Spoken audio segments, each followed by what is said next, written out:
Okay, pagka mag-state code process tayo, Version daw, gaya ng list na version sabi baka nga ito, isang set actually na. nakataas na yung battery breaker natin, no? Pinakahuli natin i-press itong inverter switch.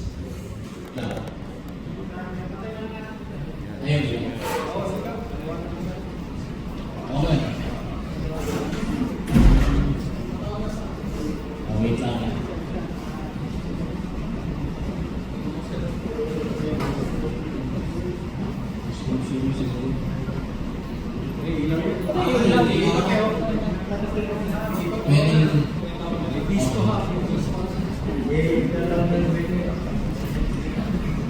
Dapat yung ayaw ng pang ano.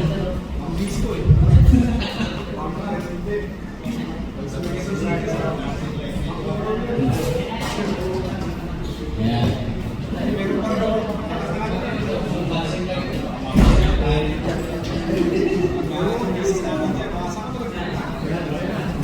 Yan, okay.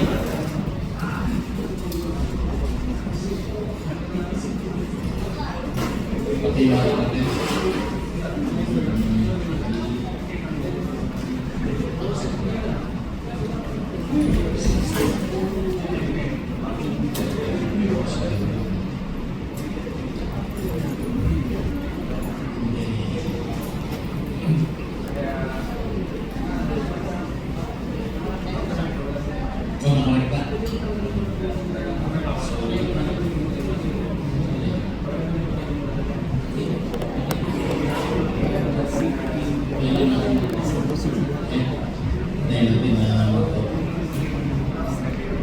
So yung ginamit natin dito, no, may simulator tayo kasi gumagamit tayo ng PV, no, yung solar panel. Kasi ikakandak lang muna natin dito sa single unit, na single phase, yung safe code process natin para makita natin na hindi error at malinis yung ating device information, walang fault tayo na makita.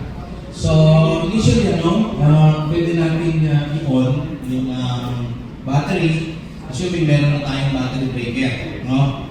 So naka-on lang yan, pero hindi pa ma-activate yung inverter module kasi hindi pa na-press. Okay, so pwede tayong magpapasok ng PV meaning yung solar panel, no? Ayan. At makikita ninyo dito ay magkukulay yan, no? Pero off lang. Basta yung makikita natin na normal kung sakaling naka-blue na ito. So hintayin pa natin yan mamaya. At pwede na natin itaas din yung green, no? Yung green. Ito. So itong time na ito, kung nakataas na yung green, habang hindi pa natin pinipress itong inverter switch, pwede na tayong mag-adjust dito. Magkaroon na ng setting. So, sabi ko tinatanggal ko muna yung beep sound para hindi maingay kasi pag tuloy-tuloy yan, tutunog talaga yan. Okay, so naka-uncheck yung beep sound, tapos ito-confirm lang natin. Itong check sa baba, may na confirmation, that means masising na yung ating ginawang changes yan or setting. Then sa battery, kagaya nito, kung may communication na label tayo, kailangan nakakunik yan dito sa BMS scan. Meron namang label yan dito sa port na ito. No, tapos, since daily yung ginagamit natin, pupunta dapat yan dito sa PCS. No? Ito. So, ito yung PCS para mag-communicate yung battery to inverter. Ngayon, yung capacity ng battery, dapat ilalagay din natin dito, 314. So, pinabahan lang natin yung charging current natin kasi gumagamit tayo ng simulator. And yung discharge, ayan, hindi naman natin tataasan. Actually, itong battery nito, nasa 230 ang maximum discharge current yan. At 160 yung maximum charge current. So kung okay na yan, magsiset na tayo dito, isiset na natin yung setting na ginawa. Then pupunta tayo sa next page, no?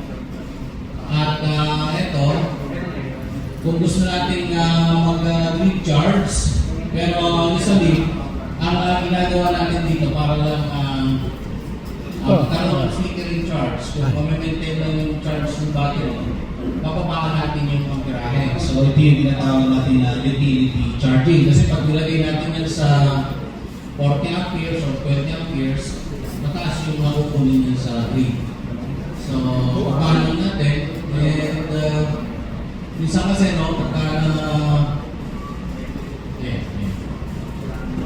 pagka nagkaroon, na-reach na niya yung level na mababa, tapos dumating ang madaling araw, at biglang tumas yung load mo, pagka mababa yung nilagay natin na utility charging na yan, tuloy-tuloy siya kung naglo-lobat. So, tansyahin na lang natin kung ilan yung ilo-load natin yan. And ito, since 10%, yung depth of discharge ito, pwede natin ilagay yung lobat niya sa 10%. Para magamit natin mabuti. So, may utilize natin mabuti yung battery.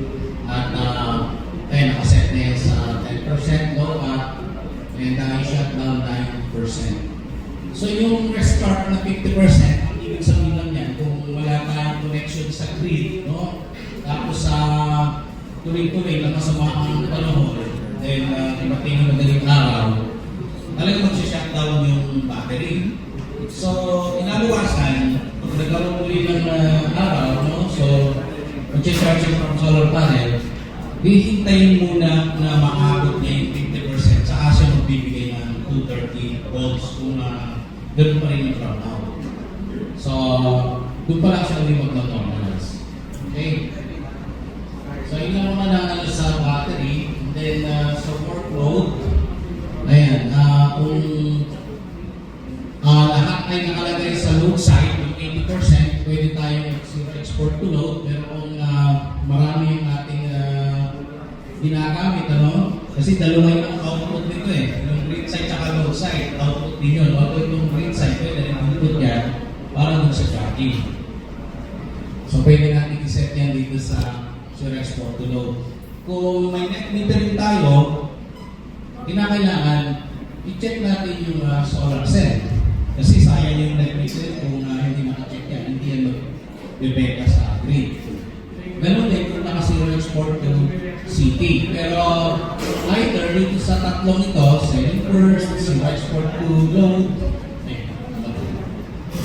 zero export to city, isa lang ang pipiliin natin yan.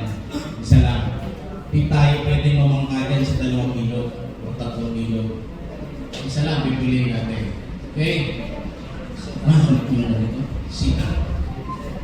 Hindi, so okay na. Sige, zero export to load na lang tayo. Okay. So, yung energy pattern, pwede load first, pwede battery first.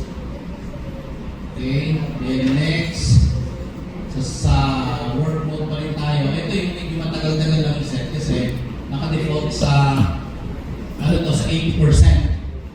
So, pwede natin ilagay ito sa 10%, 10% na lahat. Kasi yun yung low gap natin, or low battery. Ayan. 10%, ay hindi kasi. So, i-check lang natin yung time of use. Tapos lahat ito ay 20% natin. Kung, halimbawa, 10%, kung sakali na ang intention natin ay i-fully utilize yung system. Bakit? Kasi kung ang gagawin natin dito, naka 50%, 80%, ayan, tapos wala naman tayong masturbation pagdating ng madaling araw, nasasayang yung setup natin dahil pagdating kinabukasan o konti na lang yung oras para i-charge dahil madali na siya mapuno. May paano kung maganda yung sikat ng araw, sayang yung panahon. So, yun yung naging result kung bakit natin ginagawang pinakamalalim, yung low bat niyan, yung 10% sa sa TE. Pero sa iba naman kagaya ng yung solar homes, 20% yung ginagamit natin ganun. Pero kung sakali, ayun, meron kang pasyente at gusto mo mag-reserve ng mataas-taas na level of charge or state of charge. sa madaling araw, pwede mong baguhin itong ginagawa natin setting dito. Ayan. So, naka 10% na tayo. Yan, sa time of use yan. And 7 days a week, yan, naka-check na. So, confirm natin. Pagdating dito sa may advanced info, kailangan na itong city ratio, siguraduhin natin na tatama, no, based sa computation natin kahapon dito. Baka mamaya ito pa, nalagay na 3,000:1. So, meron disparity yun. Okay? At sa Gen 4, kung may gagamitin na yung micro input, dito tayo mag-set sa may micro inverter input. Kung gagamit tayo ng on-grid mismo, pwede rin naman. Okay, so settings. Sa grid settings, ito yung mahalaga dito eh. Meron kasing, ito yung sa grid frequency, kailangan naka 6 Hz yan. At yung output, 220, generally standard tayo. So, pagka naka-net metering tayo, itong recollection time, 600 yung allowed, yung nire-require actually ng ko. So, yun yung sa recollection time. So, pagkatapos natin yan, ito, na-set na natin, at okay na tayo, pwede na natin i-on yung inverter switch dito. Ito maliit na So, mapapansin niyo dito sa gitna, itong off na ito, mapapalitan niya ng on. At maghihintay tayo na magka-on dito. So, momentarily, magkakaroon ng off-grid kasi mapasahin ko niya yung supply galing sa grid. Pagkakaroon na yung relay, hintayin lang natin. Mawawala yung X, pero hintayin natin na pumasok yung indication na normal lang yung color blue na. Ayan. So, yun lang naman ang pag-set dito. Pero sisiguraduhin na natin na tama yung paglalagay natin dito kung halimbawa itong load side natin at hindi na kaya dahil ko 6 kilowatts, mataas yung load sa bahay. Kung 8 kilowatts yung load mo sa bahay o 10 kilowatts, talagang required kang mag-isolate para dun sa essential load. So, ano yung sinasama natin doon?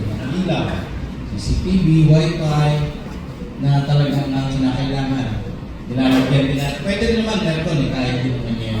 Basta tawag lang siya talaga na lumampas doon sa sinasabi natin na 80% based on doon sa capacity.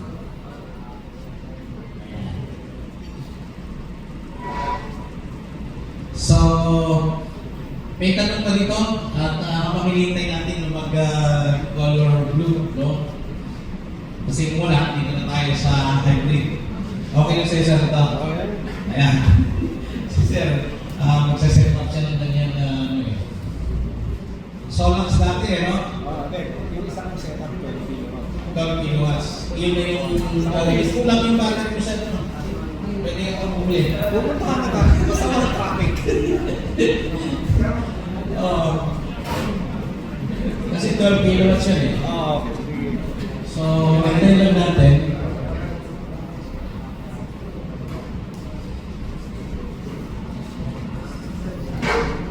Wala tayong load na nalagay. Kasi mapakita ko sa may load. Meron naman. Ayan, so nag-normal na, naka-blue na. So, nag-charge yan ngayon sa battery, no? Pero galing doon sa simulator ng ating charging. So, tignan natin ang state of charge ng battery, 11%. So, makikita natin yung details dito. Ayan, so, ibig sabihin, nag-uusap na yung battery at saka inverter. Kung nakita natin itong charge current limit on 60, discharge current limit, ayan yung inverter. So, state of health, state of charge. Ayan. So, okay na ito. Pag ganito. Pwede na kami mag-install ng isang piraso. Okay, so punta na tayo dito sa hybrid no, na parallel. So, ano kaya naman yan? Ilang 340. Okay.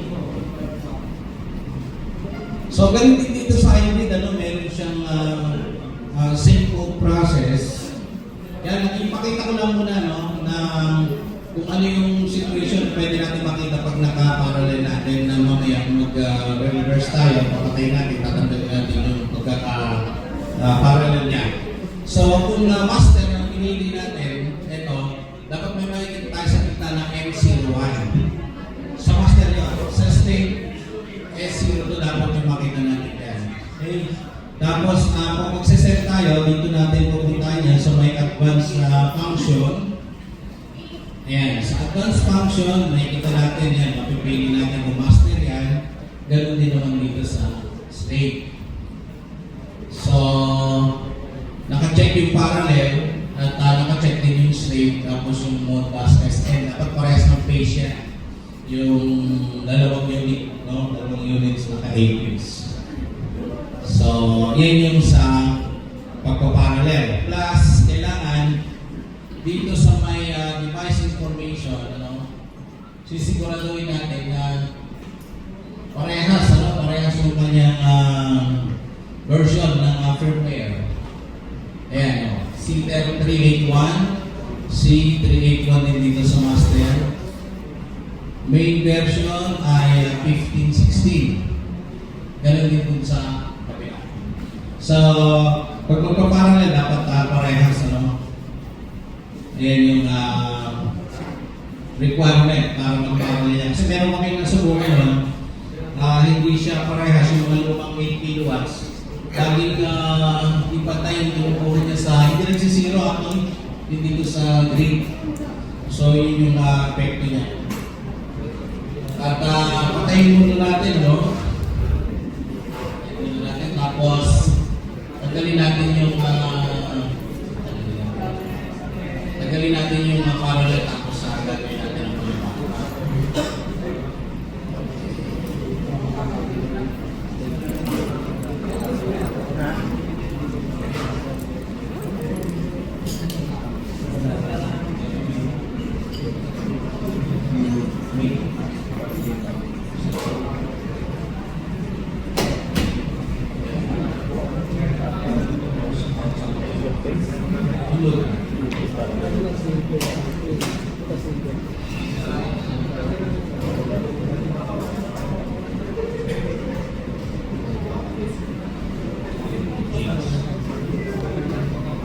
Okay, so sa pagpapangarap nito, kanina may tanong kailangan daw na talaga yung ATS, para dito sa setup natin. Yung ATS natin, ilalagay natin yan, para doon sa mag-purpose ito pagka nagkaroon tayo ng servicing. At least yung downtime natin, na-eliminate. Bakit? Kasi magpa-bypass lang yung supply. Kung ang gawa, nakakonect tayo dito sa grid side, dahil lilipat yan Yung pala yung time na lilipat yan, papunta sa grid side or sa Meralco para supplyan yung mga existing load natin. Kung mayroon tayong ginawa isolation, yung nahiwalay mula dun sa lumang main distribution panel.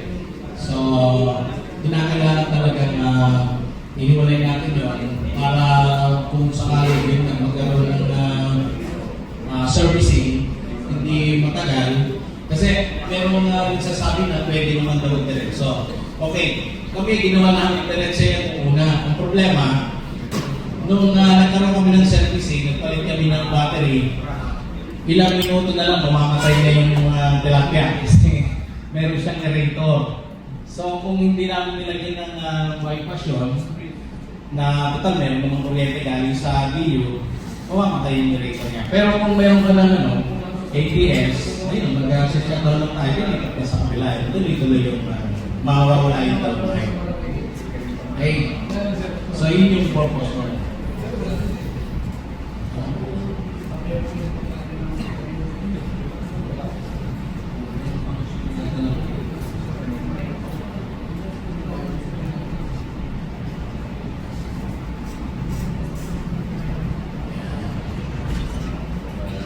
So, pagka magpaparallel tayo ng hybrid, siguraduhin natin yung connection natin, diba, yung master, yung slave. Yung load side natin, dapat kaya sinasabing parallel, yung load side natin dito, yung load side connection, dapat nakakonect din yan dito sa line neutral ng slave. Hindi pwede yung line dito, tapos yung line na yun, nakalagay sa neutral. So dapat parehas yun. Ganun dito sa grid. So may common connection tayo, common point, para masabi natin na yung dalawang 6 kilowatts ay magiging 12 kilowatts as well. So since low voltage tayo, dapat common din yung battery. Hindi pwedeng isang battery na kagaya din sa hybrid na malaki, ng pang high voltage, hindi pwedeng isa-isa. Kailangan common, isa lang. Tapos pagka paparallel tayo nito, kaya nito, kung dalawa yung ating ipaparallel, so meron namang RS485 dito na communication para sa master na battery, papunta dun sa master na sa slave na battery. Ito nga lang, merong DIP switch, yun ang additional na gagawin natin, isa-set natin yun. So yung sa slave, tataas natin yung pangalawa. Dito sa una, tataas natin yung una. Unlike dito sa PEGE, self-adaptive yan. In, tsaka out lang, or out, in. Ganun lang yung sequence ng connection yan. So, dito, i-connect na natin, o ipaparallel natin. Bigyan mo na natin ng supply galing sa PB. Ayan, tapos dito sa panel. Sa loob. Ito sa grid. Okay. Grid. So pagka ganyan na nakita natin, pagka yung ginawa natin sa single unit, no? Pwede na tayo mag-set dito. Ayan. So, ganun ulit. Punta tayo sa basic settings. Kaya lang, ang kailangan nito sa grid type. Sa una, talagang itong dalawang unit na ito, yung gagalawin mo kasi magsiset ka sa advanced function ng parallel. Pero pagka na-set mo na yun, kagaya nito, naka-master. Tapos ito, napili mo sa slave. So yung mode bus is N, 01, tapos dito sa slave, 02. Pagka nag-connect na yan, no, isa na lang yung ating settingan, dito na lang tayo sa master. Ayan, so yung indication na nag-connect na sila as parallel, nakikita natin yung MC1. Kaya kung ano yung gagawin natin settings dito sa master, susunod na yun doon sa display. So, nakaset na to, kaya lang dito sa ayan, sa grid. Ito 20% na yung gagawin natin. Okay.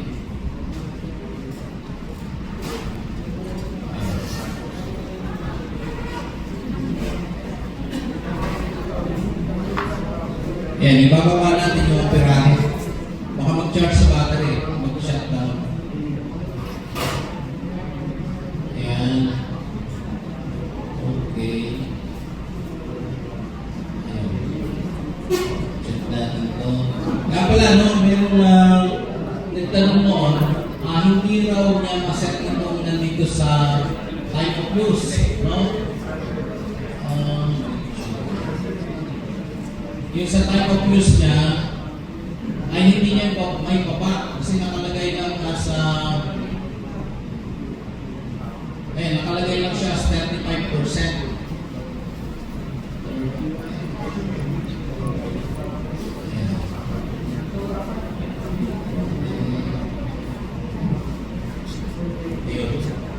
So kung ito natin may baba, halimbawa ang pinaka-sagad niya na low voltage is hanggang 35 lang. Ayan, kahit ang press natin, hindi na talaga mababa. Pupunta tayo dito sa battery setting. Dito lang yan, sa may battery setting. Medium mode, tapos yung sa shutdown, pwede natin ilagay yung 15 dito. Dito natin mabawasan sa lobat para bumaba yung ating setting doon sa time of use. Ayan, so check natin ito Then babalik tayo sa sa work mode. Itong 35 na to, gagalaw na yan. Bababa na yan. Kasi kanina nasa 30, sa 35. So, since 20% ito, disregards niya, bababa natin ang ibababa ito sa 20%. Ayan. Okay, ito lang medyo matagal-tagal na ano dito. 20. Kasi marami. Ayan. Yung 20% natin, nandun sa pinaka-lalim. Tapos sa architect natin mamaya dito sa slate, kung talagang sumunod siya dito sa master. So, hanggang sa ilalim kagaya na sinabi ko sa single phase kanina, sa single unit, itong ating setting dito sa percentage column nito ay depende sa usage or necessity. Kung may reservation, pwede namang takas. Pero kung wala, para ma-fully utilize yung system, lalo na yung battery, ganito lang gawin natin 20%. Okay, so set na yan sa grid natin, grid settings, ganun pa rin, general standard, single phase, at ito wala naman tayong net metering, kaya 60 seconds, para lang mabilis, no? Kasi pagka naka 600 yan, ibig sabihin mag-hintay tayo ng 10 minutes yan. So, ganito pa rin, load first, yan. 0, 0. Ayan, so tingnan natin ngayon sa kabila kung sumunod, no? Kasi para hindi na tayo mag-set pa dito sa state. So check natin sa work mode. Ayan, 20%. So, ibig sabihin, gumalaw tayo sa master, sumunod na itong slate. Check natin yung battery. Ayan, same. 2%. Ito, gawa natin sa 20. Para sa signal. Dito, pagka gano'n, bawa, nakita natin na 30%, bababa natin dito. Yung ginawa natin dito, hindi niya may recognize. Kailangan dito tayo sa master.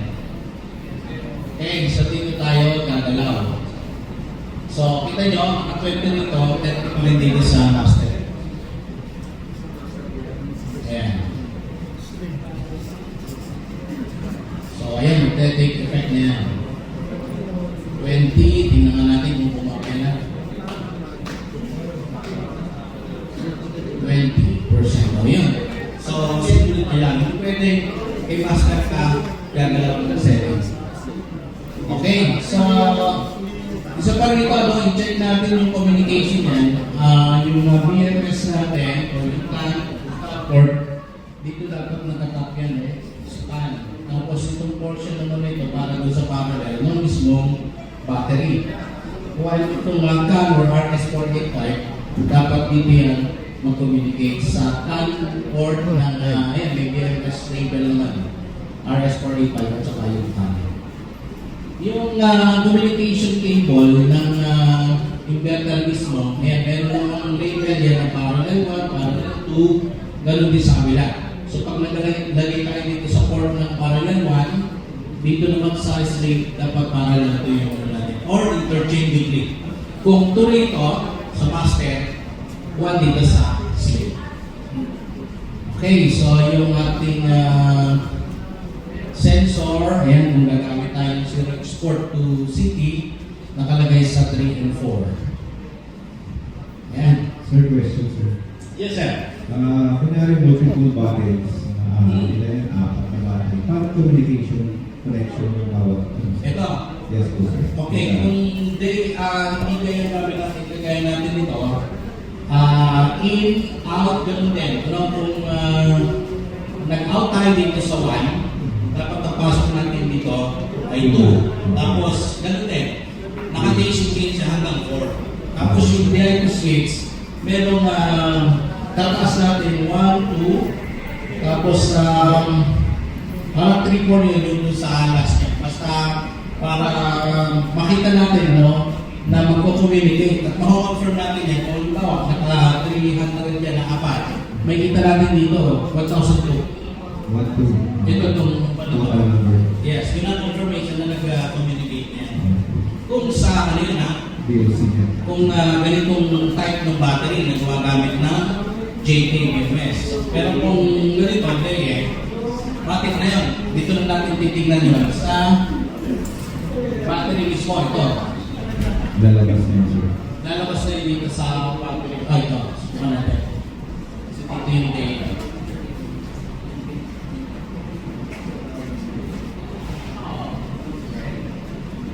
Ayan, dito.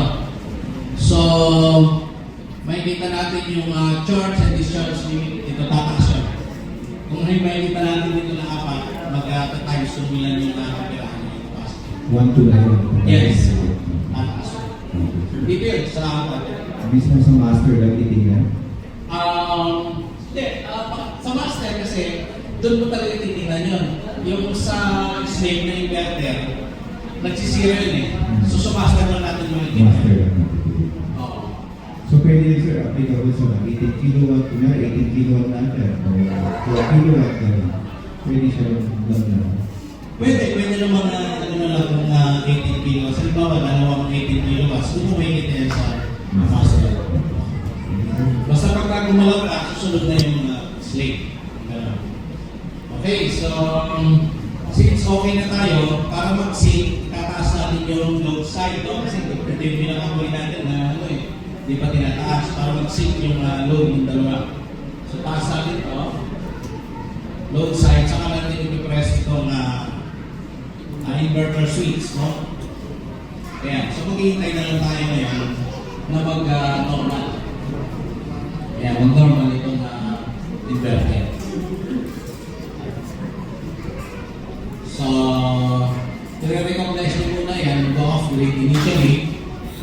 And mamaya, pagka gumalaw na yung relay niya, yan, mag-connect mo yung dalawa. Basta, tama rin yung pagkakalagay natin ito. Itong communication cable. So, yung CT sensor na gagamitin natin, isa lang, no? Isa lang, dun lang sa master.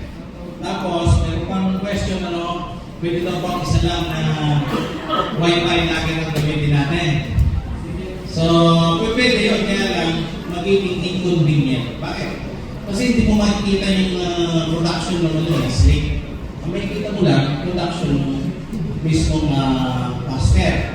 Pero hindi mo makikita yung sa slave. Kasi nga, kanya-kanya ng PV, reading yan. Kanya-kanya ng MPPT yan. Kasi independent yung source niya. Okay. So, yan na yun ngayon. Ilang percent? 70%? Check natin. Ayan. So, 70% din itong charge ng battery. Dapat, pag connect natin doon, 70% din yan doon sa inverter. Ayan.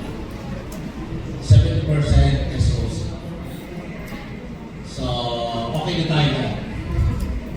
So, kung may question, kung wala ng question, doon tayo sa may grid time. At magpa-5 na tayo. Wala sinaset natin yung switch niya. Dito sa inverter, pagkalampas ng anin, meron ng switch. Yung dalawang ano dito, ito, merong deep switch dito. Ayan. Meron din off, ayan, pagka-anin. More than 6, more than 6. Pero pagka ganito lang, 5, okay lang yun. So, okay na? Doon tayo sa GTI, kung wala na. Ay, kailangan. O sige.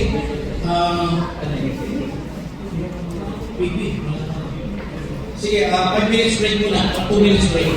Para doon tayo sa ano. GTI. Isa lang, no? So, yung pinapanggit natin nga po, pag gumamit tayo ng micrometer, ang applicability niya ay kinakailangan dalawang units, no? Pero pagka isang unit lang, hindi na natin kailangan ito kasi may bundled CT naman yan. So, yun ang gagamitin. Pero, hindi na yan dito sa 1, 2, 3, 4 ilalagay. Instead, dito sa 7, 8. Okay? So, ngayon, yung sinasabi natin ng DC chain connection, so, may kita natin ground, B, A, yan, nagpapagdalan din dito. Uunahin natin doon sa pinakahuli, na slate, tapos pumalik dito sa master. Okay.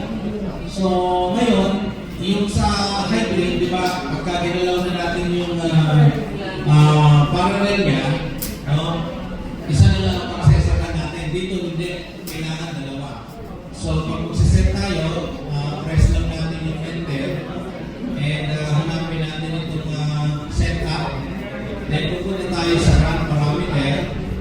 Papasok natin yung default password na 1234. Yeah, 2, 3, 4. Ayan, so pagkatapos yan, hahanapin natin yung meter, no? Kasi, kaya meter ang ating yun dahil gumamit tayo ng Istron meter. Pero kung isa lang na unit, no? Itong limiter naman ang ipon natin. So, since naka-meter tayo, naka-Istron meter, i-on natin to. Pag i-on natin yan, kailangan na makita natin na isa lang yung arrow. Pero i-press muna natin yung enter para makita natin yung isang arrow. Tapos kapag lumabas yung off niyan, sa pamilitan nito page down, kaya page up. Ayan. So, pagka na-lock na natin, babalik tayo dito sa enter at kailangan lumabas yung dalawang arrow. Ayan, pag lumabas yan, nahanapin natin yung okay. So, down lang tayo. Ayun. Kailangan na makita natin yung okay, saka natin i-press yung enter. Ibig sabihin, na-save natin yung ginawa natin. Kasi kung hindi natin mahanap yung okay na to, ibig sabihin, hindi natin na-save yung kaya niya. Kung hindi natin nakita, balik tayo. Run parameter, pasok tayo. 1, 2, 3, 4. Ayan. Balik tayo dun sa may parameter. Ayan. So, hindi natin nabago kanina, pero di ba, naka-off ito. So, ganun din ang gagawin natin dito sa slate, no? So, set up, run parameter, pasok ng password, default is 1, 2, 3, 4. Ayan. So, pupunta tayo dito sa meter on. Dito sa meter on, pagka gagawin natin yung pagsaset ng hybrid type ng GTI power level, long press natin ito. Long press ang enter. Yan. Para makita natin yung quantity, no? At saka yung shunt. Kagaya nito. Naka-shunt master ito. Dapat ilagay natin siya sa slate. So, press natin yung enter, then page up and down lang tayo, hanapin natin yung slate. So, slate yan, then balik tayo rin sa enter, at yan. Okay na yan, then balik tayo sa meter on, titignan natin kung ilang piraso naman, no? So, makita nyo naka-slate na, pero hanapin natin kung ilang pieces. Since dalawa lang ito, dapat 2 yung quantity na ilalagay natin dito. Yung shunt quantity. Ayan, shunt quantity. Since 2 na yan, dapat ganun din yung lagay natin dito sa master. So, paano tayo pupunta doon? Kailangan long press lang dun sa meter. Ayan. Hanapin natin yung shunt quantity. Ayan. Tapos ito, baguhin natin. Lagay natin sa master, MST, yung master, ibig sabihin. Ayan, then, save natin. Check natin kung na-save. Balik lang tayo doon.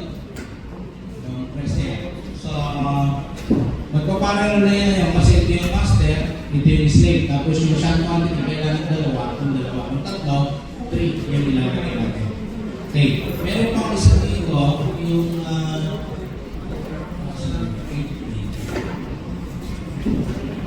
ito, kung naka-net metering, no? Naka-net metering, itong flip generator, dapat, pwede na natin sa 100%, kaya nyo namang ibenta lahat, pwede 80%. Basta mayroong value yan para yung production mapunta sa grid. Kasi sayang yung net metering, pag kahit na natin nilagyan ng percentage ng filter. So, yun lang naman ang setting niya. So, ulitin ko ha, dito tayo sa set tayo. Dito tayo sa setup. Okay? Press natin yung setup. Then, parameter. Pasok tayo ng pasok. Ayan. 1, 2, 3, 4. Then, hanapin natin yung meter kasi magamit tayo ng install meter. So, kailangan na ako dito. Okay? So, ngayon, kung isa-set na natin yung parallel niya, long press natin itong enter.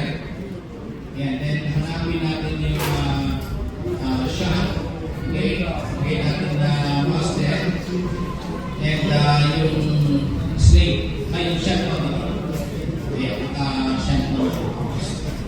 So, yun lang. Yun lang ang setting niya. So, mas madali ito kasi ako na parang battery talaga isa-set. Okay? So, yun ang ating parallel. Then, pwede na siguran solar business. Solar meter. Ito, pwede diretso nito dito.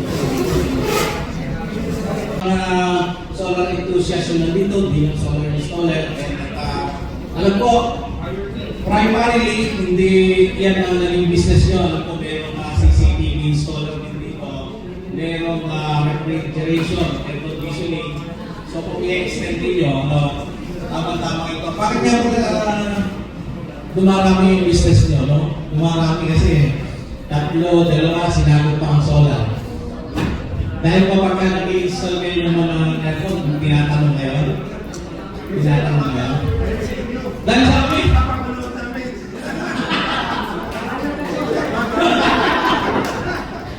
Okay, para ma-legitimize natin yung business kasi hindi natin alam in the long run na makatiso tayo ng malaking project, no?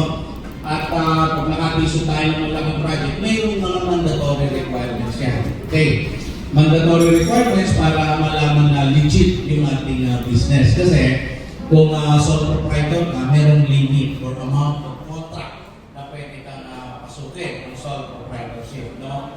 So kung partnership, basta yung tinatawag na commercial partnership, okay.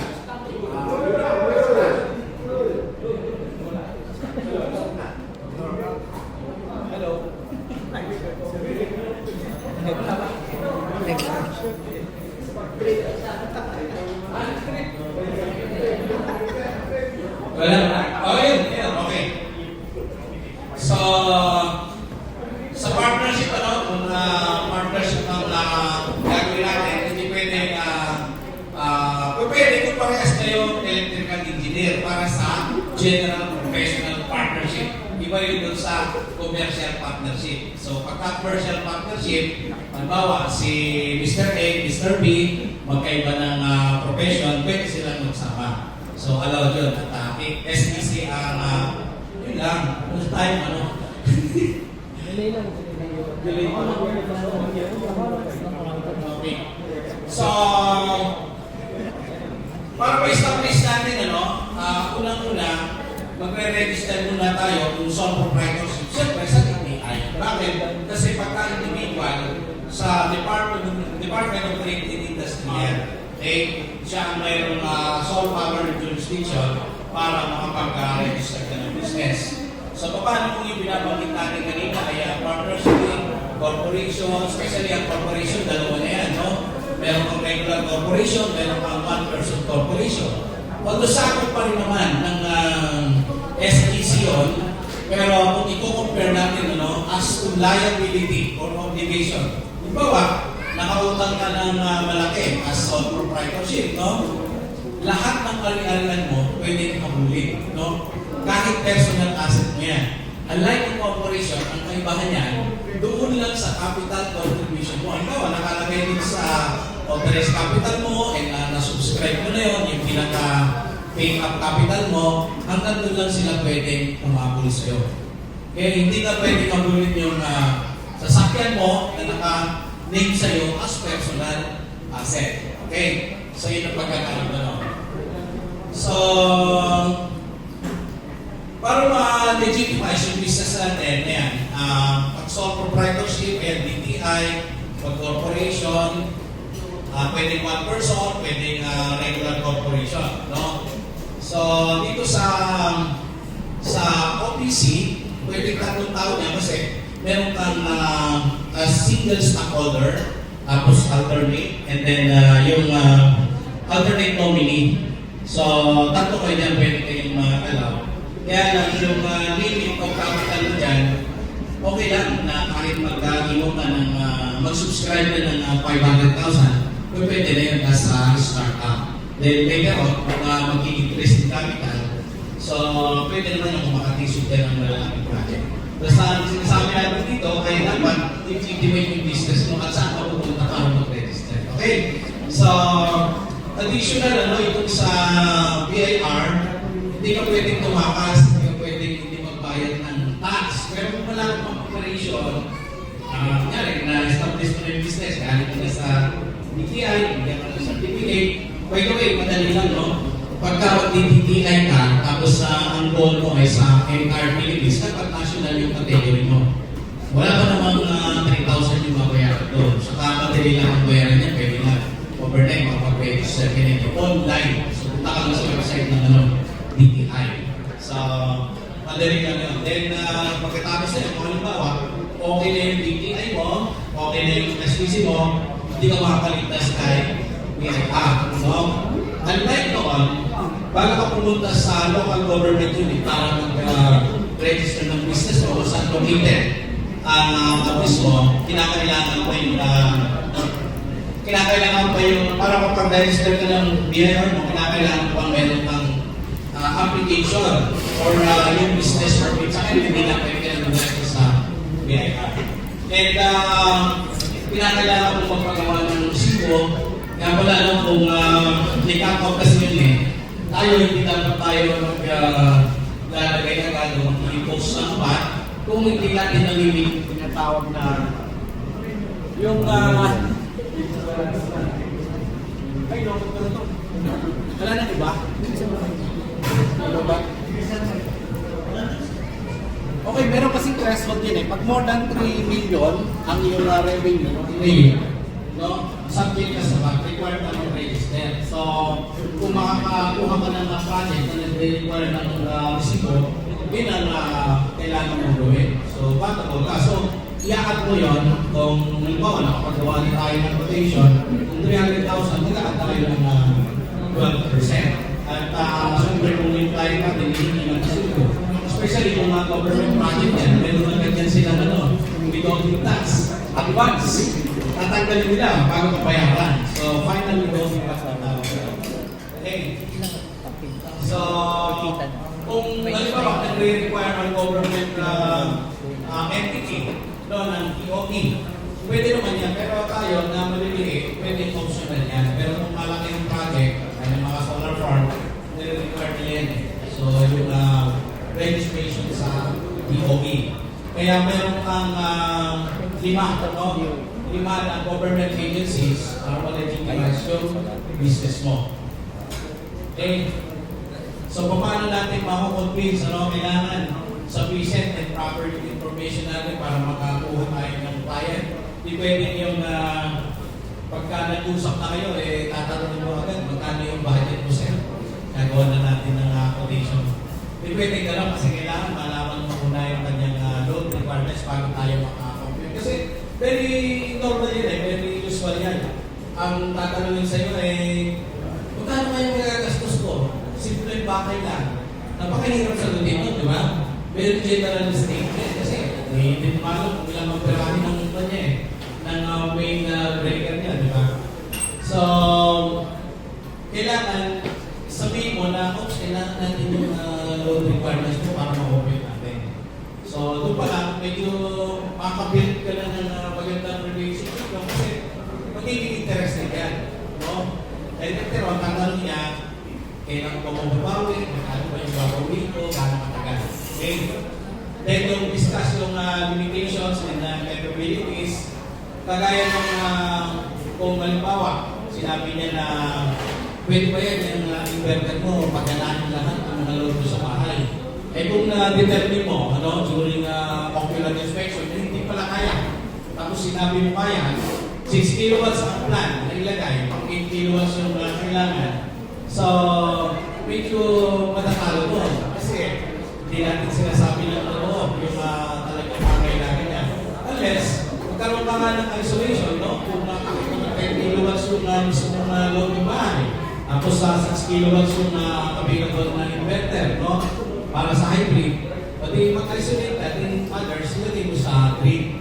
At ikaw paliwanag mo yun. Kasi minsan, sinasabi nila, no? Na pag nakalagay sa grid, hindi covered ng solar. So, pinakawalit mo yung paliwanag natin yan, dalawa yung output yan.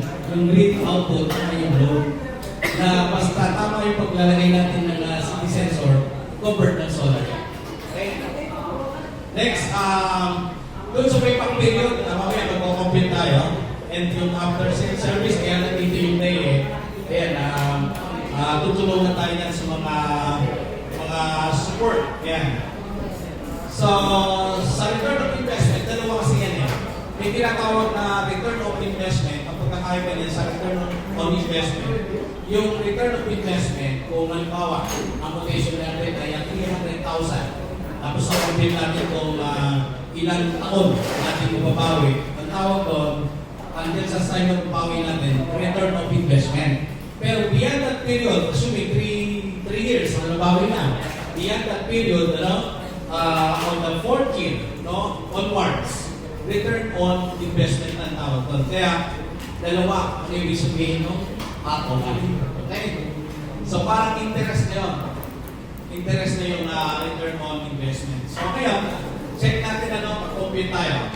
So, sa ngayon, as of December 2025, 13.11 kilowatt hour. Pirat mo natin. So, sa pag-size up ng solar, kailangan alamin muna natin yung mga considerations. Yan. Number 1, yung load requirements. Alamin natin kung ilan yung aircon yan. Para may tama natin kung ano yung kailangan natin na inverter. At ilang kilowatts yung solar panel. So, primary consideration yun kasi kung halimbawa, sa secondary consideration yan, napakaliit pala ng bubong. So, in-estimate ko pang 16 pieces na IO. So, nangangailangan na siguro more or less mga 50 square meters. Eh, maliit pala yung bubong. Nasa 30 lang.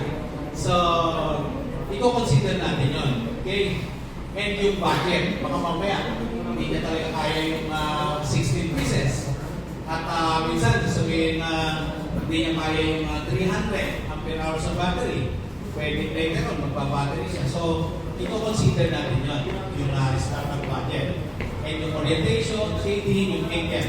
Ito ang pinakamatindi, itong under consideration.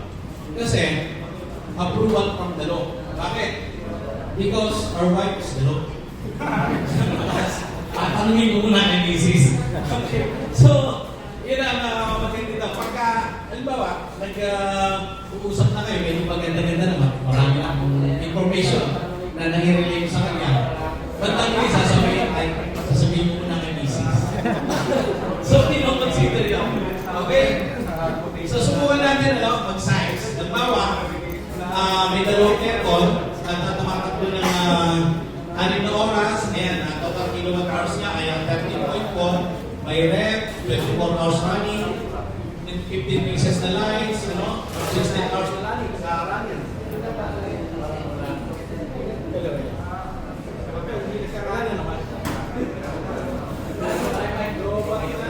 Okay, so electric fan. Ayan. So, tuwakas ba ng 18 hours. So, 3.2 ang total kilowatt hours niya, Water heater. Hindi naman buong oras, maliligo ka. Unless may jacuzzi ka, tapos tuloy-tuloy ka. Pinupuno yung bathtub. Ayan. TV. So, assuming mayroong 4.3 kilowatt hours in 24 hours. Pwede na manood ng Solar Edge YouTube channel. Mag-plug pa. Microwave, 600 watts lang, di ba?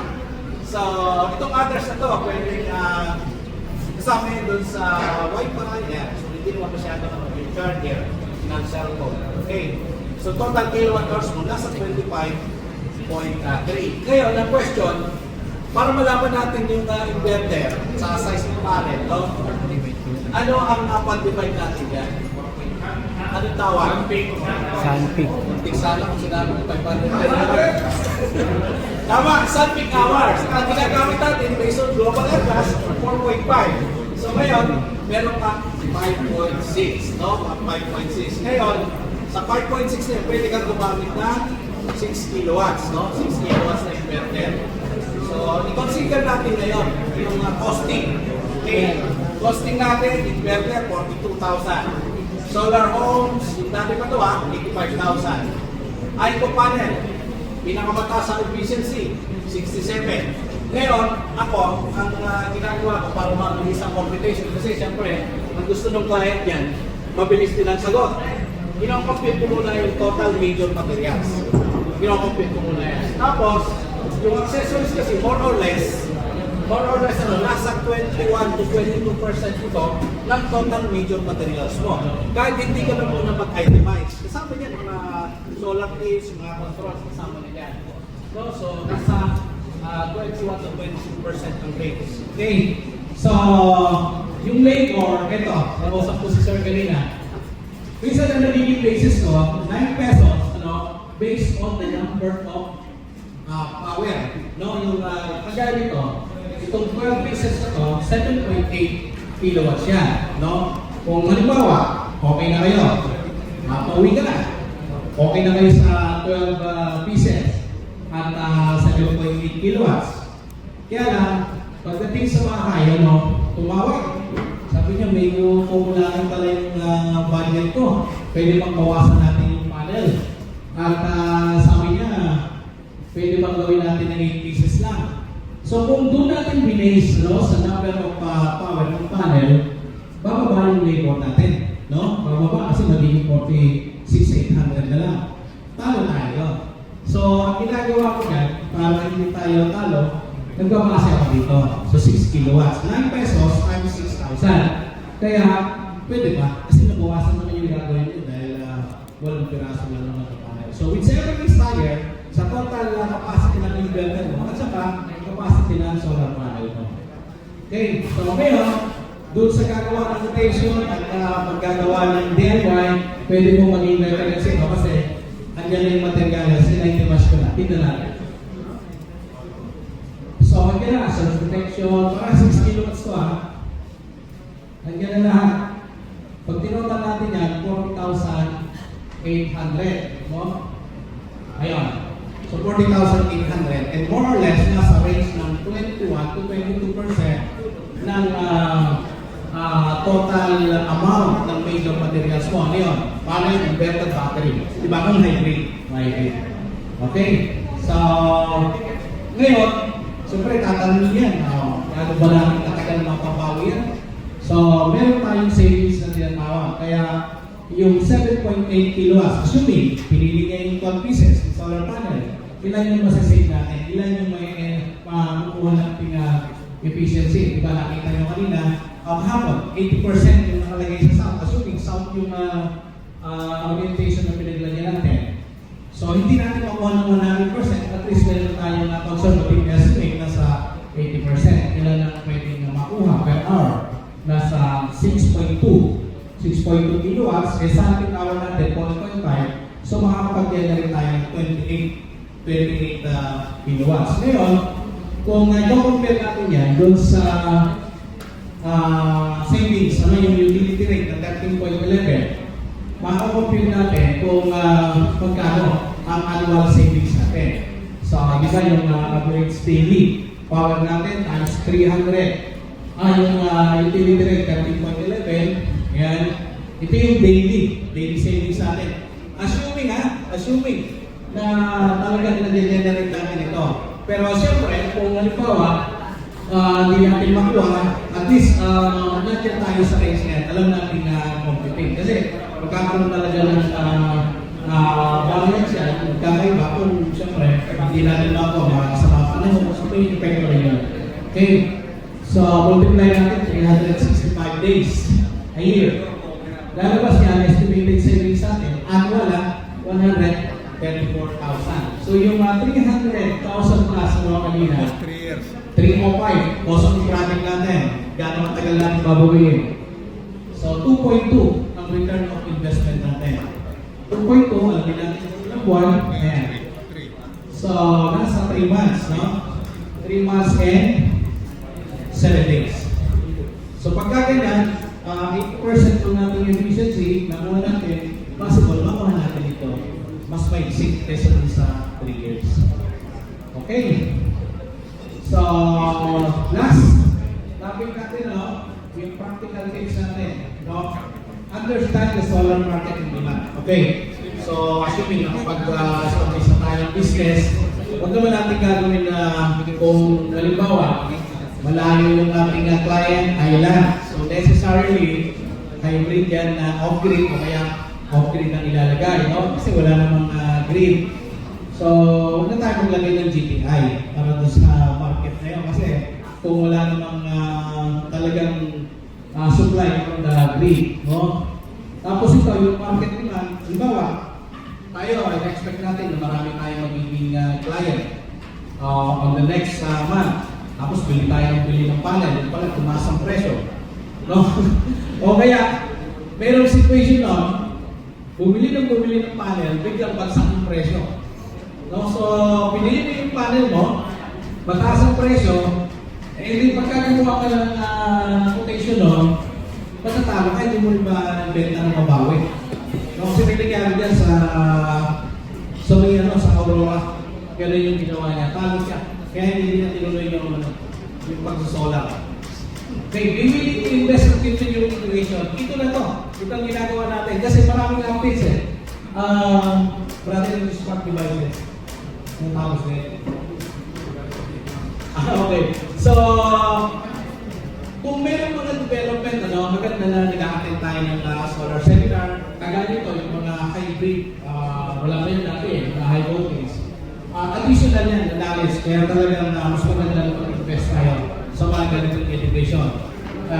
Yun nga lang, kung practitioner or electrical engineer, kailangan ng CPD o credit units, wala tayong integral. Kasi ito talagang actual naman sa atin ito, hindi naman tayo accredited ng PRC. Okay? So, stay focused on quality materials, customer satisfaction. Bakit kailangan ito? Kasi nga, kung hindi tayo nakapokus dun sa magandang materials, pagka nagsira yung ating setup, babalik tayo doon, pilitan natin na 70,000, hindi mababawasan kasi siyempre may cost of travel tayo. So, sayang pagka hindi maganda yung mga materials natin. Kaya bibili tayo by 1 point, maganda yung materials natin.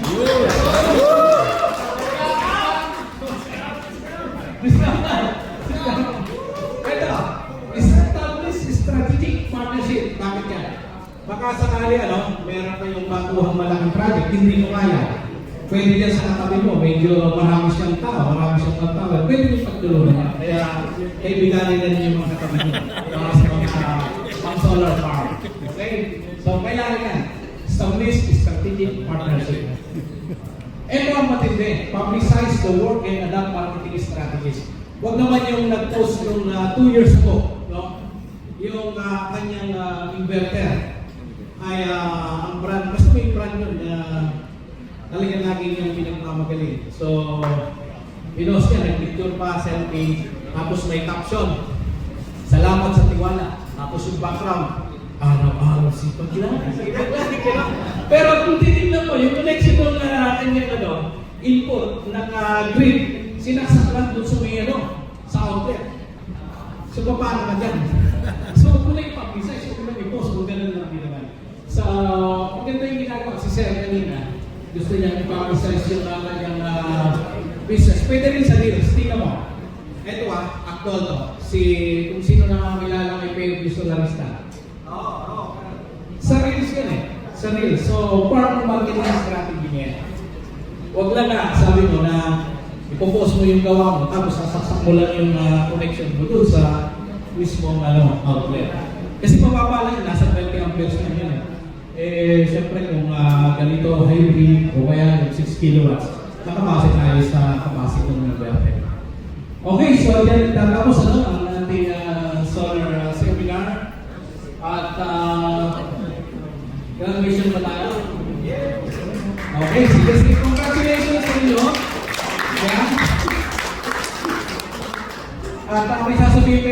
birthday ni Sir Jason, no? Yung ayun, yung voucher natin.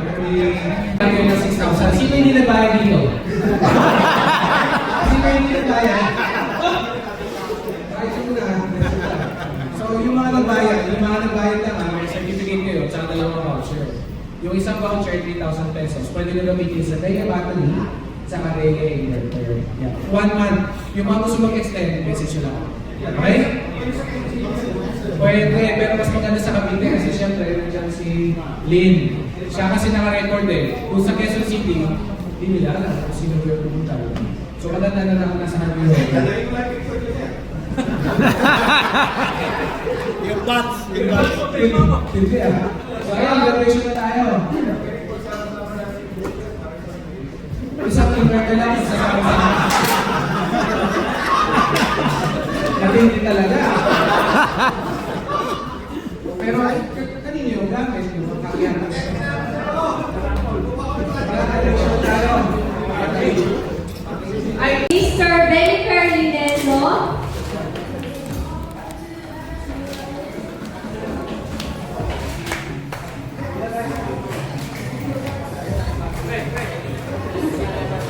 Mr. Rupert Pancho Del Seco.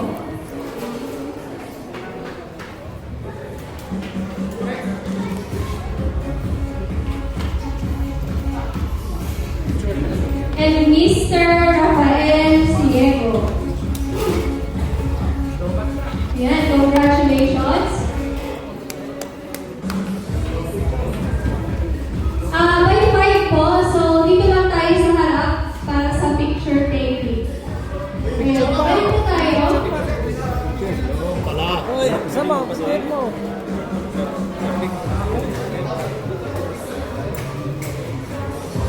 Ayan, sa gitna tayo para kasama yung ating day family.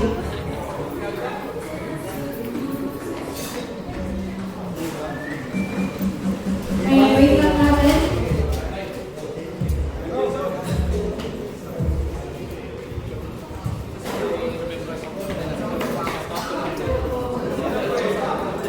Ayan.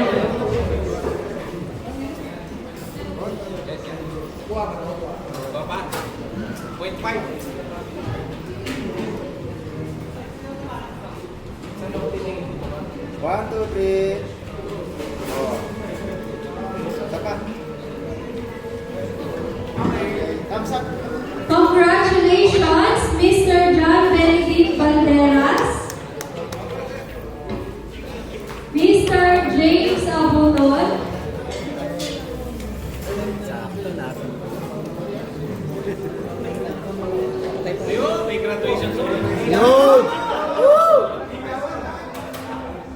Mr. Ronald Francisco, doon tayo sa gitna, sir. Mr. Leo Salvatierra, and Mr. Andres Obelinas. Congratulations po.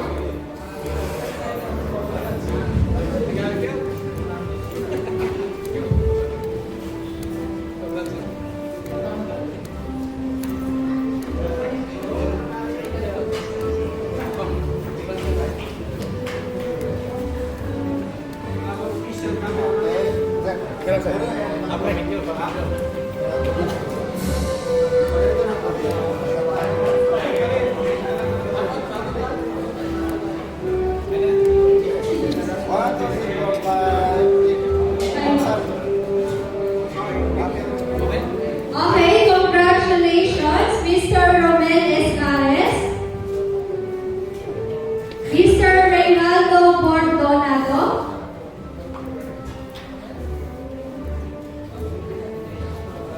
Mr. Gigi Labella,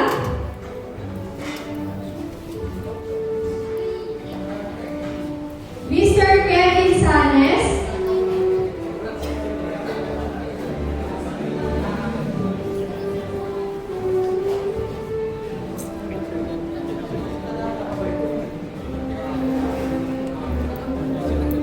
Mr. Kevin Sanes, and Mr. Noel Tumangay.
One, two. One, two, smile.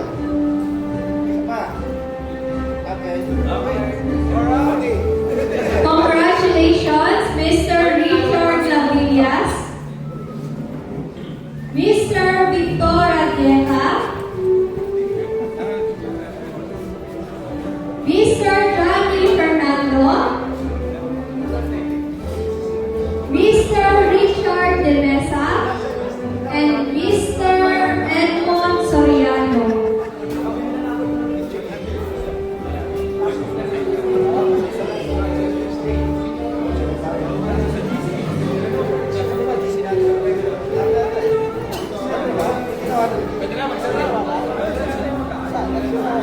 Okay, one, two, smile. Isa pa. Okay, so yung ano natin, souvenir is bago kayo mag-exit. Okay? So walang iikot ka na pag may dumoble na yung ikot sa likod.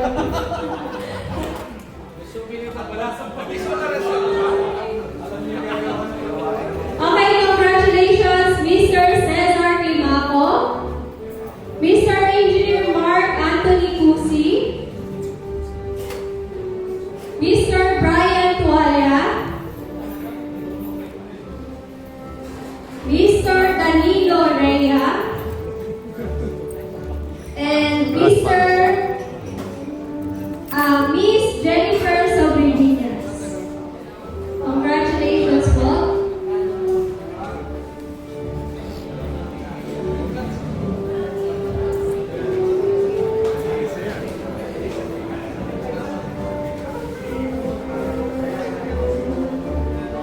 Okay, one, two, smile. Isa pa.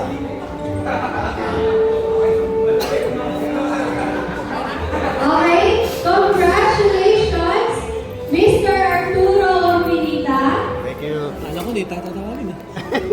Mr. Felimon de la Cruz, Mr. Fernando Zamora, Mr. Arthur Esaloria,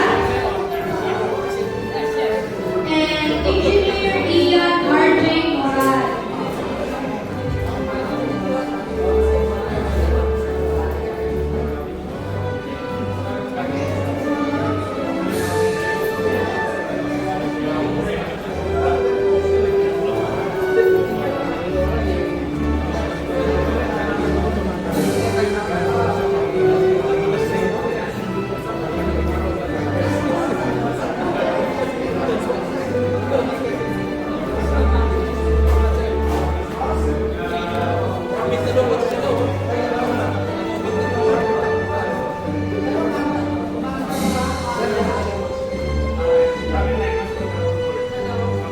Congratulations.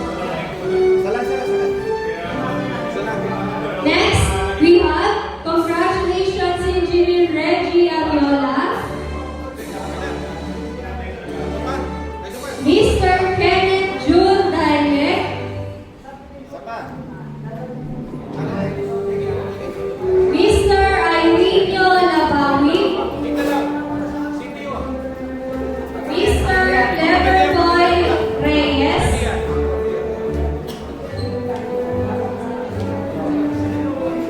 Mr. Emil Celebre,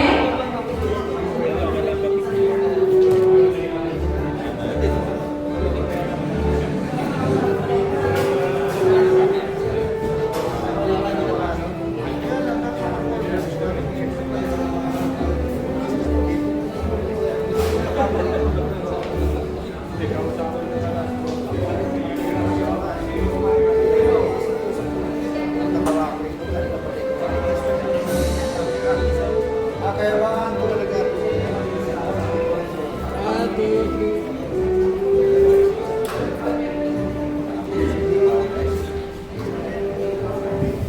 Basta,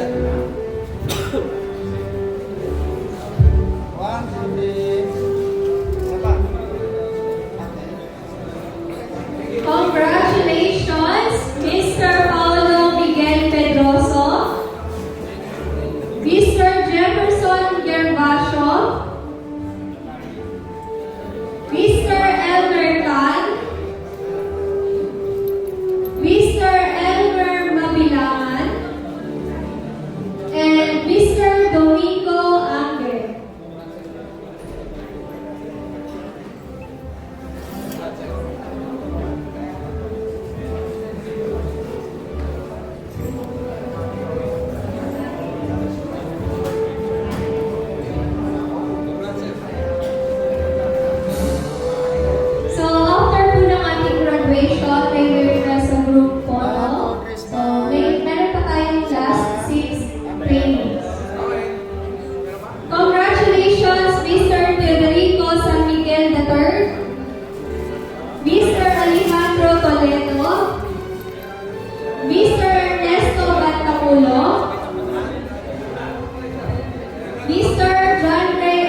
Ayan, lahat po tayo sa harap. Sayang yung voucher. Nahulog. Ako, nahulog. Kasya po. Punta dito. Voucher, voucher. Sayang yan. Voucher. Susunod pa.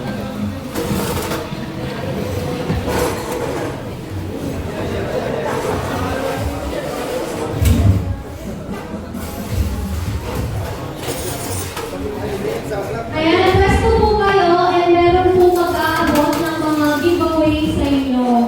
So, huwag kayong maalis sa pwesto nyo.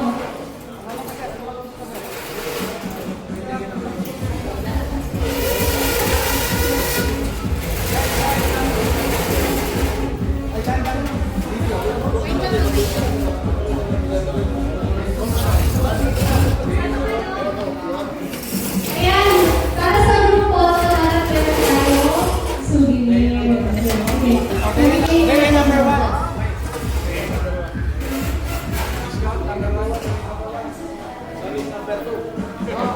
Sino ako, Tege, ha? Okay. Number 1, ha? Ano na, ha? Number 1. 1, 2, 3. Tege! Ayan, wait lang, wait lang.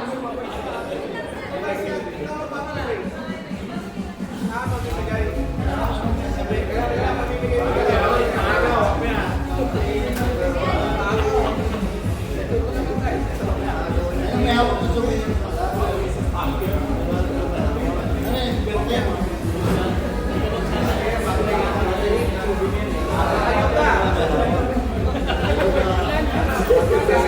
Ayan, yung mga nakatanggap ng cup, pwede pasuot na rin para maganda sa picture natin. Pasuot yung mga cup natin, guys.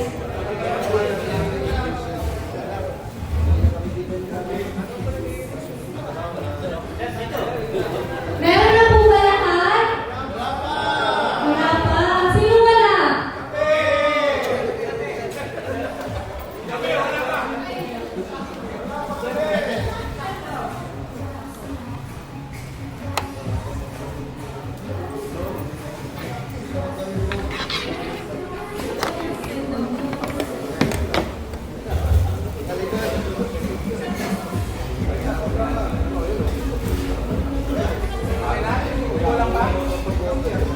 Yung cup, yung cup.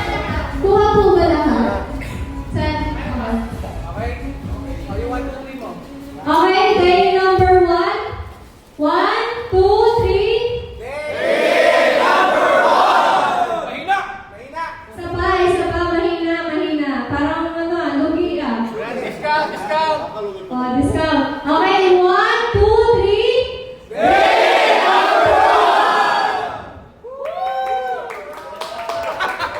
Picture, picture! Picture naman po. 1, 2, smile! Yan, ha? Okay. Okay. Thank you so much, everyone. Ingat po kayo sa pag-uwi. Tolerance cup! May gusto na tolerance cup! Tolerance cup!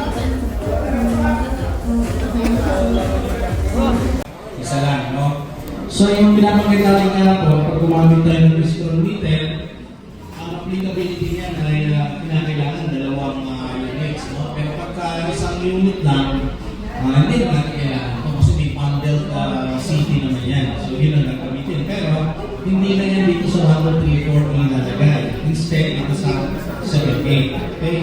So, ngayon, yung sinasabi natin na basic chain connection, so, bigyan natin ground BA.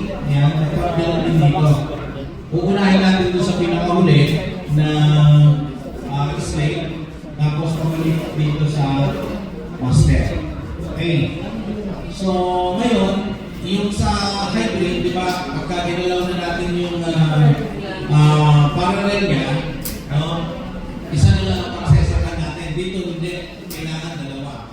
So, pag magsiset tayo, press lang natin yung enter and hanapin natin itong setup. Then, pupunta tayo sa run parameter.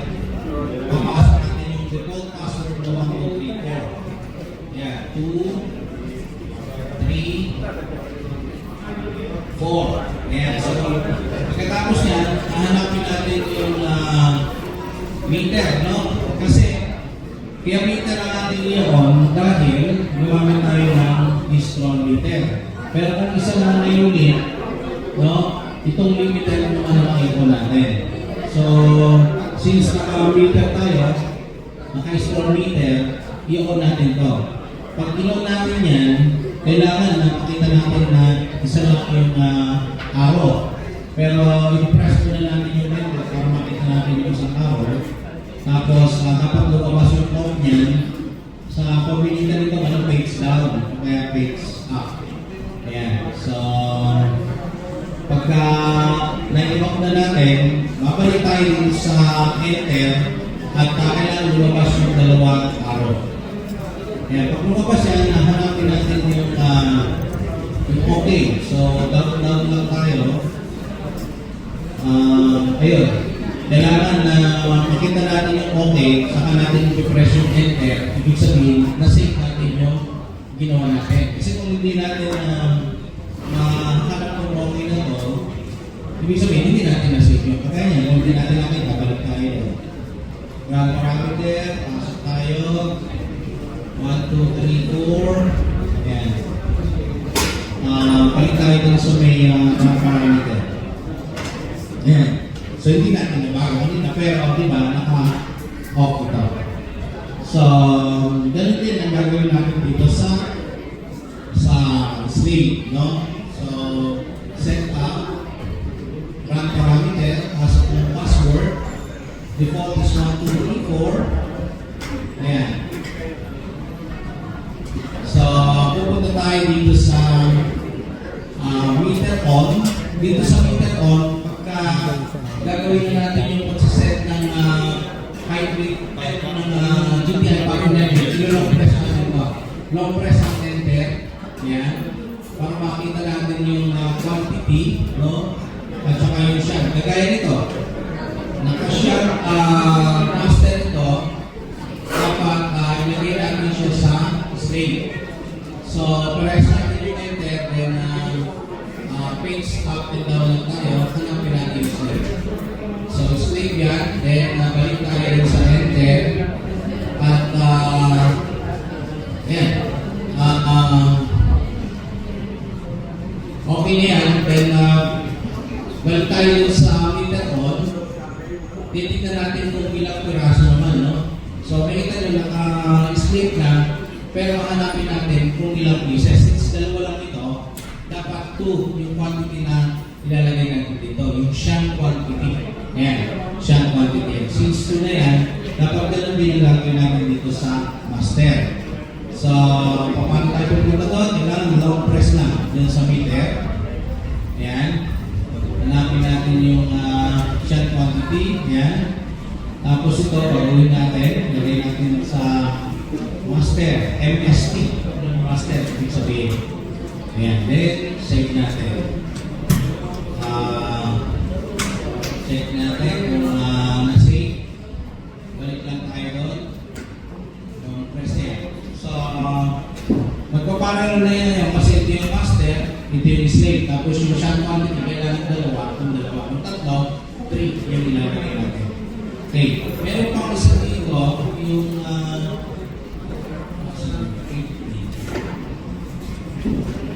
ito, kung naka-net metering, no? Naka-net metering, itong flip generator, dapat, pwede nalagay natin sa 100%, ayaw mo ibenta lahat, pwede 80%. Basta mayroong value yan para yung excess production mapunta sa grid. Kasi sayang yung net metering pag kahit na natin nilagyan ng percentage sa kanyang filter. So, yun lang naman ang setting niya.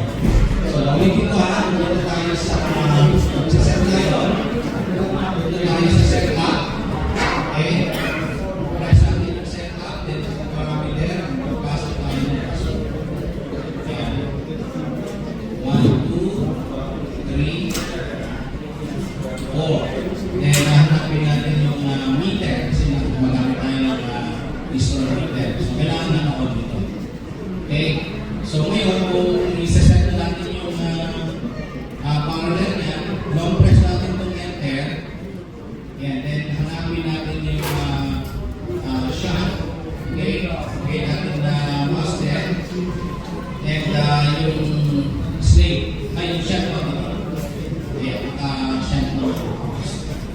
So, yun lang, yun lang sa setting niya. So, mas madali ito kasi ako na battery talaga isa. Okay? So, yun ang ating parallel. Then, pwede na simulan solar business. Solar meter? Ito, pwede diretso nito dito.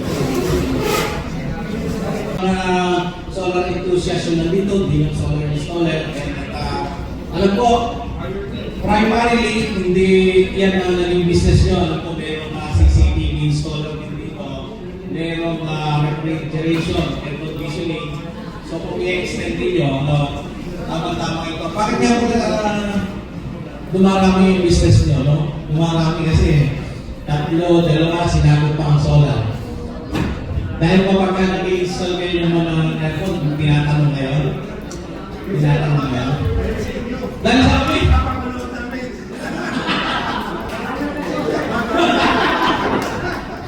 okay, para ma-legitimize natin yung business kasi hindi natin alam, hindi lang na makatisip tayo ng malaking project, no?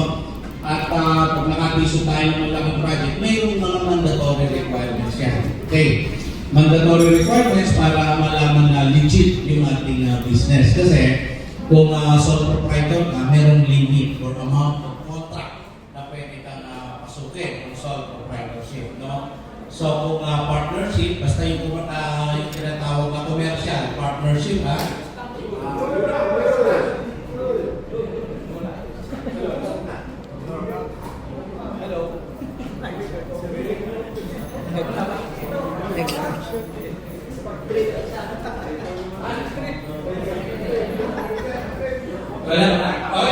okay. So, sa partnership, kung partnership ang gagawin natin, hindi pwede kung parehas kayo electrical engineer para sa general professional partnership. Iba yun dun sa commercial partnership. So, pagka commercial partnership, halimbawa, si Mr. A, Mr. B, magkaiba ng profession, pwede silang magsama. So, allowed yun. At SEC ang, yun lang, ano tayo,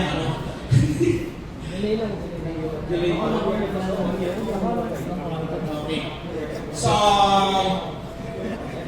para ma-establish natin, unang-una, magre-register muna tayo kung sole proprietorship. Siyempre, sa DTI. Bakit? Kasi pagka individual, sa Department of Trade and Industry yan, siya ang mayroong sole power jurisdiction para makapag-register ka ng business. So, paano kung yung binabanggit natin kanina ay partnership, corporation, especially ang corporation, dalawa na yan, no? Meron kang regular corporation, meron kang one-person corporation. Although sakot pa rin naman ng SEC yun, pero kung i-compare natin as to liability or obligation, halimbawa, nakautang ka ng malaki as sole proprietorship, no? Lahat ng ari-arian mo pwede habulin, no? Kahit personal asset mo yan. Unlike yung corporation, ang kaibahan yan, doon lang sa capital contribution mo. Halimbawa, nakalagay din sa authorized capital mo, and na-subscribe mo na yun, yung pinaka-pay up capital mo, hanggang doon lang sila pwedeng umabol sa'yo. Kaya hindi ka pwedeng habulin yung sasakyan mo na naka-name sa'yo as personal asset. Okay? So, yun ang pagkakaroon. So, para ma-legitimize yung business natin, yan, pag-sole proprietorship, yan, DTI, pag-corporation, pwedeng one person, pwedeng regular corporation, no? So, dito sa OPC, pwedeng tatlong tao niya kasi meron kang single stockholder, tapos alternate, and then yung alternate nominee.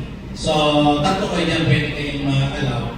Kaya lang yung limit of capital mo dyan, okay lang na kahit mag-imo ka ng mag-subscribe na ng 500,000, pwede na yun as startup. Then later on, kung mag-i-increase in capital, so pwede naman yung kumakatisip ka ng malaking project.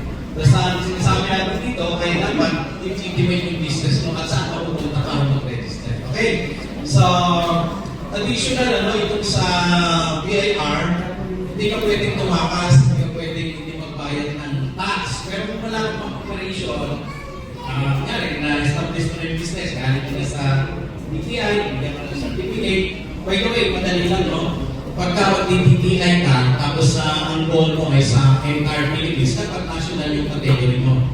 Wala pa namang 3,000 yung mabayaran doon. So, madali lang ang bayaran niya, pwede na overnight, makapag-register ka niya online. So, punta ka lang sa website ng DTI.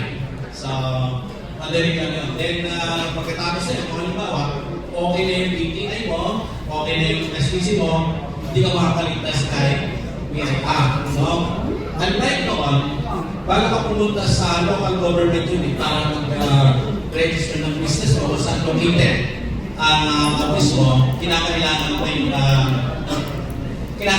yung para makapag-register ka ng BIR mo, kinakailangan pa meron kang application or yung business permit sa akin, hindi na pwede ka nag-register sa BIR. And kinakailangan mo magpagawa ng resibo.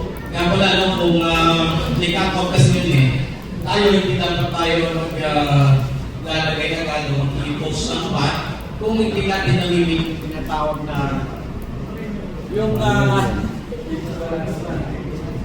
ay, no, ito. Wala na iba? Ano ba?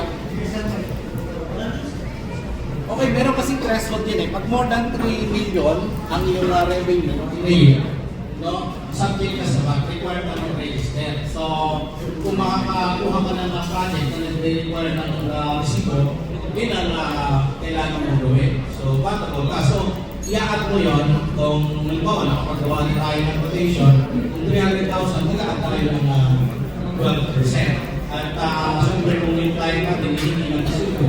Especially kung mga government project yan, meron na ganyan sila withholding tax. Advance. Tatanggalin nila bago mabayaran. So, finally, withholding tax na okay.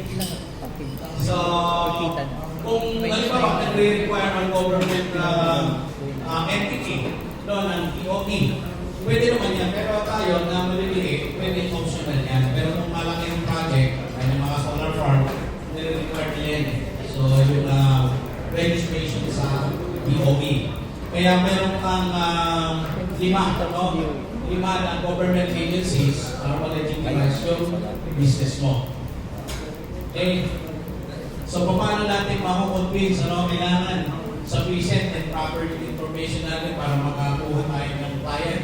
Di pwede yung pagka nag-usap na kayo, tatanungin mo agad, magkano yung budget mo, sir? Nagawa na natin ng quotation. Di pwede ka lang kasi kailangan malaman mo muna yung kanyang loan requirements bago tayo makakompute. Kasi very normal yun very usual yan. Ang tatanungin sa iyo magkano kayo magagastos ko? Simple bakay lang. Napakahirap sagutin mo, di ba? Very general statement kasi hindi mo alam kung ilang magpirahin ng kanya ng main breaker niya, di ba? So, kailangan sabihin mo na, kailangan natin yung loan requirements mo para ma-open natin. So, doon pa lang, medyo makabuild ka lang ng magandang relationship kasi magiging interested yan. No? Pero ang tatanong niya, kailan ko mababawi, magkano ba yung babawin ko, gano'ng matagal. Okay? Then yung discuss yung limitations and capabilities, kagaya ng kung halimbawa, sinabi niya na pwede ba yan yung inverter mo, pagkanaan lahat ng mga load mo sa bahay. Kung na-determine mo, during ocular inspection, hindi pala kaya. Tapos sinabi mo kaya, 6 kilowatts ang plan na ilagay, 8 kilowatts yung kailangan. So, medyo matatalo doon. Kasi, hindi natin sinasabi ng yung talagang pangailangan niya. Unless, magkaroon pa nga ng isolation, kung nakakita ng 10 kilowatts yung gusto mong load yung bahay. Tapos sa 6 kilowatts yung available na inverter, para sa hybrid. Pwede mag-isolate natin others, ilagay mo sa grid. At ipapaliwanag mo yun. Kasi minsan, sinasabi nila, na pag nakalagay sa grid, hindi covered ng solar. So, pinakawalit na may paliwanag natin yan, dalawa yung output yan. Yung grid output at yung load. na basta tama yung paglalagay natin ng city sensor, covered ng solar yan. Okay? Next, doon sa payback period, mamaya magko-complete tayo. And yung after sales service, kaya nandito yung day eh. Ayan, tutulungan tayo yan sa mga support. Ayan. So, sa return of investment, dalawa kasi yan eh. May tinatawag na return of investment, ang pagkakaiba niya sa return on investment. Yung return of investment, kung halimbawa, ang quotation natin ay 300,000. Tapos sa complete natin kung ilang taon natin mababawi. Ang tawag doon, until sa time na mababawi natin, return of investment. Pero beyond that period, assuming 3 years na nabawi na, beyond that period, on the 4th year, onwards, return on investment ang tawag doon. Kaya, dalawa, ano yung sabihin no? At o na. Okay? So, parang interest na yun. Interest na yung return on investment. So, ngayon, check natin mag-compute tayo. So, sa ngayon, as of December 2025, 13.11 kilowatt-hour. Pirat mo natin. So, sa pag-size up ng solar, kailangan alamin muna natin yung mga considerations. Yan. Number 1, yung load requirements. Alamin natin kung ilan yung aircon yan para maitama natin kung ano yung kailangan natin na inverter at ilang kilowatts yung solar panel. So, primary consideration yun kasi kung halimbawa, sa secondary consideration yan, napakaliit pala ng bubong. So, in-estimate ko pang 16 pieces na IO. So, nangangailangan na siguro more or less mga 50 square meters. Eh, maliit pala yung bubong. Nasa 30 lang. So, i-consider natin yun. Okay? And yung budget. Baka mamaya, hindi na talaga kaya yung 16 pieces.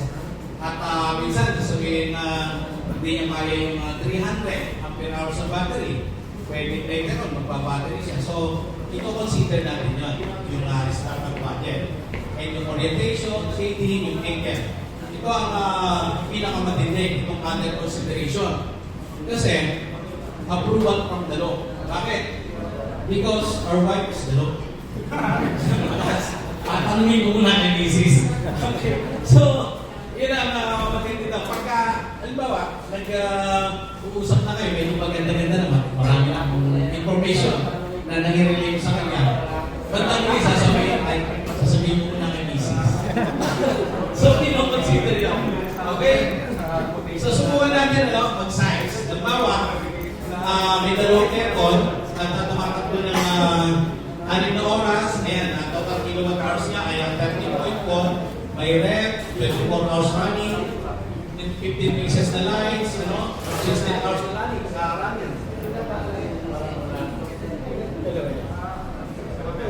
Running. Okay, so electric fan. Ayan. So, tuwatak ba ng 18 hours. So, 3.2 ang total kilowatt hours niya, Water heater. Hindi naman buong oras, maliligo ka. Unless may jacuzzi ka, tapos tuloy-tuloy ka. Pinupuno yung bathtub. Ayan. TV. So, assuming mayroong 4.3 kilowatt hours in 24 hours. Pwede ka manood ng SolarEdge YouTube channel.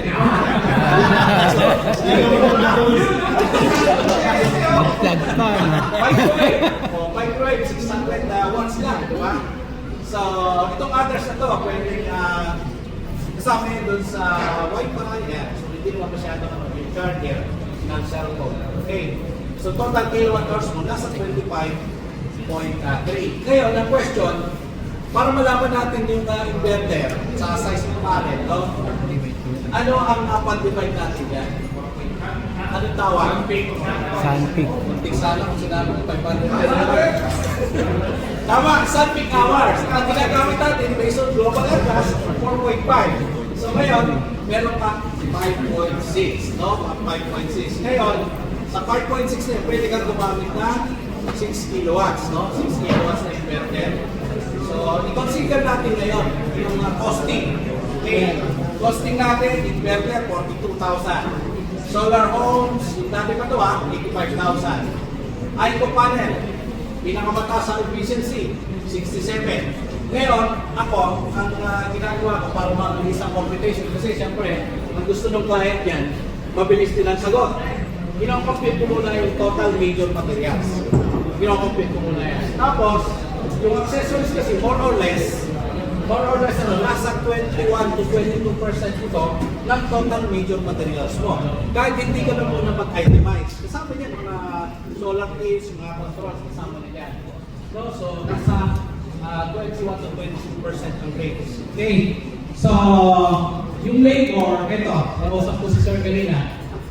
Minsan na nagiging basis ko, 9 pesos, based on the number of power.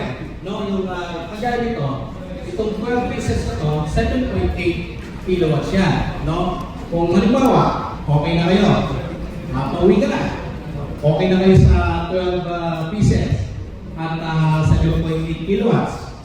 Kaya lang, pagdating sa bahay, tumawag. Sabi niya, may kumulakin pala yung budget ko. Pwede bang bawasan natin yung panel? At sabi niya, pwede bang gawin natin ng 8 pieces lang? So kung doon natin binase sa number of power ng panel, bababa yung labor natin. No? Bababa kasi magiging 46,800 na lang. Talo tayo. So ang ginagawa ko yan, para hindi tayo talo, nagbabase ako dito. So 6 kilowatts. 9 pesos times 6,000. Kaya pwede ba? Kasi nabawasan naman yung gagawin nyo dahil walang piraso lang naman ng panel. So whichever is higher, sa total capacity ng inverter mo, at saka capacity ng solar panel mo. Okay, so ngayon, doon sa gagawa ng rotation at maggagawa ng DIY, pwede mo mag-inverter kasi ito kasi andyan na yung materials, sinay-timash ko na. Tignan natin. So, andyan na, surge protection, para 6 kilowatts to andyan na lahat. Pag tinotan natin yan, 40,800. No? Ayun. So 40,800 and more or less nasa range ng 21 to 22% ng total amount ng major materials mo. Ano yun? Paano yung inverter battery? Diba kung hybrid? Hybrid. Okay? So, ngayon, siyempre tatanong yan. Ano ba namin katagal na mapapawi yan? So, meron tayong savings na tinatawag. Kaya, yung 7.8 kilowatts, assuming pinili niya yung 12 pieces ng solar panel, ilan yung masasave natin? Ilan yung may makukuha natin efficiency? Diba nakita nyo kanina, hapon, 80% yung nakalagay sa sound. Assuming sound yung orientation na pinaglagyan natin. So, hindi natin makuha ng 100%, at least meron tayong conservative estimate na sa 80%. Ilan lang pwedeng makuha per hour? Nasa 6.2 kilowatts, eh sa ating hour natin, 1.5. So, makakapagyan na rin tayo ng 28 kilowatts. Ngayon, kung i-compare natin yan doon sa savings, ano yung utility rate na 13.11, makaka-compare natin kung magkano ang annual savings natin. So, di ba yung average daily power natin times 300. Yung utility rate 13.11, yan. Ito yung daily savings natin. Assuming na talagang na-generate natin ito. Pero siyempre, kung halimbawa, hindi natin makuha, at least nandiyan tayo sa range yan. Alam natin na compute. Kasi magkakaroon talaga ng variance yan, magkakaiba kung siyempre, hindi natin makuha, makakasama pa na yun. So ito yung effect na yun. Okay, so multiply natin 365 days a year. Lalabas yan, estimated savings natin, annual 134,000. So yung 300,000 plus mga kanina, 3 years. 305, cost of project natin, gano'ng matagal natin babawiin. So 2.2 ang return of investment natin. 2.2, alamin natin ilang buwan, ayan. So nasa 3 months, no? 3 months and 7 days. So pagka ganyan, 80% po natin yung efficiency, nakuha natin, possible, makuha natin ito. Mas may 6 pesos sa 3 years. Okay. So, last topic natin, yung practical tips natin. Understand the solar market and demand. Okay. So, assuming nakapag-establish na tayo tayong business, huwag naman natin gagawin na kung halimbawa, malayo yung ating client island. So necessarily, hybrid yan na off-grid o kaya off-grid ang ilalagay, no? Kasi wala namang grid. So, huwag na tayo maglagay ng GTI para doon sa market na yun. Kasi kung wala namang talagang supply from the grid, no? Tapos ito, yung market naman, halimbawa, tayo, expect natin na marami tayong magiging client on the next month. Tapos bili ng panel, yung pala tumaas ang presyo. No? O kaya, mayroong situation nun, bumili ng panel, biglang bagsak yung presyo. No? So, pinili mo yung panel mo, mataas ang presyo, eh di pagkakakuha ka ng quotation nun, matatalo ka, hindi mo rin ba-benta ng mabawi. No? Kasi may nangyari dyan sa Aurora, gano'n yung ginawa niya, talo siya. Kaya hindi na tinuloy yung pagsusolar. Okay, we will invest into yung integration. Ito na to. Ito ang ginagawa natin. Kasi maraming updates eh. Brother in smart devices. Ang tawag na okay. So, kung meron mga development, maganda na nag-a-attend tayo ng solar seminar. Kagaya nito, yung mga hybrid, wala pa yun dati eh, mga high voltage. Additional yan, knowledge. Kaya talagang mas maganda na mag-invest tayo sa mga ganitong integration. Yun nga lang, kung practitioner or electrical engineer, kailangan ng CPD o credit units, wala tayo mag-integral. Kasi ito talagang actual naman sa atin ito, hindi naman tayo accredited ng PRC. Okay? So, stay focused on quality materials, customer satisfaction. Bakit kailangan ito? Kasi nga, kung hindi tayo nakapokus dun sa magandang materials, pagka nagsira yung ating setup, babalik tayo doon, pilitan natin na 70,000, hindi mababawas ng mas siyempre may cost of travel tayo. So, sayang pagka hindi maganda yung materials natin. Kaya bibili tayo by 1 point, maganda yung materials natin.